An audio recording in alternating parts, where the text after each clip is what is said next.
and a jacket in your car, because it's the time where you're just running out to the grocery store, right? You're going over there to grab some stuff, and you're in a light sweatshirt and, like, basketball shorts. That's when your car is going to get stuck. We take a look at a virtual view of Buffalo with snow coming down heavily at times. But as Mike mentioned, it's all about that wind direction. So similar to the way you move the faucet, right, and eventually it turns off, and that's what we're doing with the wind direction. So as those wind directions turn to a more southerly direction, we're able to turn off that fetch across the lake and turn off then the lake effect. Over the last 2 days, take a look at that snowfall, 12 to 18 inches, even 18 to 24 inches possible in some of these spots by the time all is said and done. So very, very hefty totals coming down. Moving through the remainder of this afternoon, we will continue to see snow from Dunkirk up towards the south towns, Erie, Pennsylvania. You guys have been very much in the mix today with that heavier snow, the bands of snow. So want to watch a lot of those roadways, I-80 in particular. So you're going from western PA through State College or Bellefonte all the way over towards the Lehigh Valley. You could get in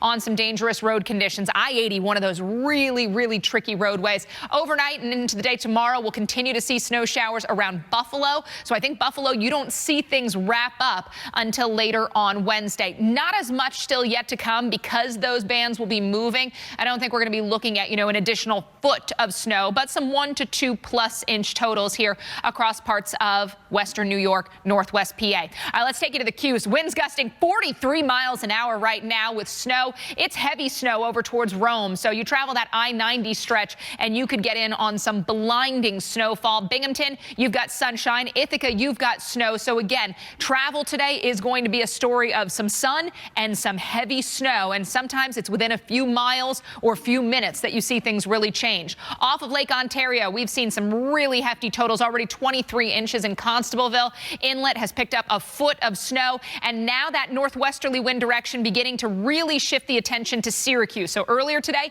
it was Oswego with that westerly wind coming off the lake. Now a northwesterly wind going to keep Onondaga County in the mix. We'll eventually see that shift back up to the north. So communities like Liverpool, again, Oswego, even up to Watertown, seeing some snow as we move through the day Wednesday into Thursday morning. So we're not done off of Lake Ontario until we get into the second half of the week. Here, we could get some heftier totals. Again, off to the south and east of Syracuse, I think we could exceed 4 inches in some of these areas. Syracuse, probably in that 1 to 3 inch range, but you get a persistent band set up, and you could easily exceed that. I-90, Mike, this is going to be a roadway, at least off to the east of Syracuse. I think that we could get in on some problems. Very, very low visibilities with some of these bands of lake effect. Just something to definitely keep an eye on, that's for sure. And so we know we are on the upward trend. So if you've absolutely hated earlier this week, there are some changes. Out west, we've got a low that's bringing in some serious rain and snow, and then we've got more waiting in the wings. So get ready. We have a pretty active pattern headed our way across the Pacific Northwest in particular.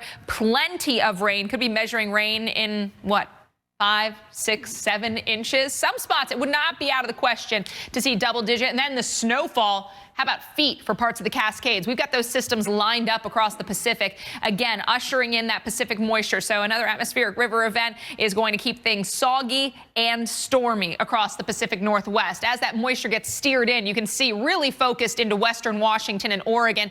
These atmospheric river events, we rate these on a scale of 1 to 5. When you're in that 4 to 5 category, that would mean less benefits, more problems. 1 to 2, more benefits, less problems. 3, kind of a mixture of both. Generally beneficial, but you can have some issues. You can see for most areas, this is a 1 to 2. So this is going to have more benefits than problems.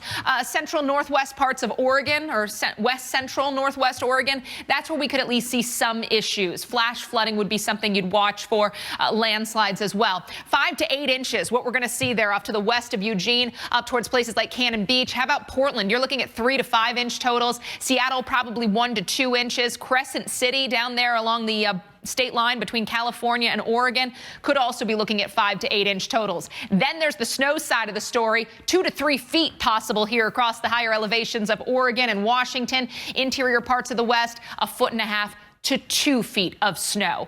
Stormy pattern also looks to come back to parts of the south. And Dr. Nab, we've got to watch and be aware of the cool down. So even outside of the areas getting in on the getting out on the snow, are going to get in on the cold. We've got big time temperature dips this morning. It was very chilly well into the south, and right now it's still cold. St. Louis just above the freezing mark, below it in Charleston. Pittsburgh's at 26, Indianapolis 23, Chicago 22. Same for Minneapolis. I always want to say Minneapolis after Indianapolis and Minneapolis, they need to combine forces. Wind chill right now 12 in Minneapolis, 16 in Indianapolis, 11 for Chicago, 14 in Detroit, 13 in Pittsburgh, 15 in Buffalo. So the winds are also kicking where we have that lake effect, making it even tougher to be outside if you find yourself out there trying to keep on top of the snow. Forecast highs tomorrow, mid-40s for Charleston and Indianapolis, 40 in Chicago, 37 Detroit, 33 for Burlington, upper 30s also for Boston. I don't think you hit 40 degrees on Wednesday. This week, we've got a lot of people below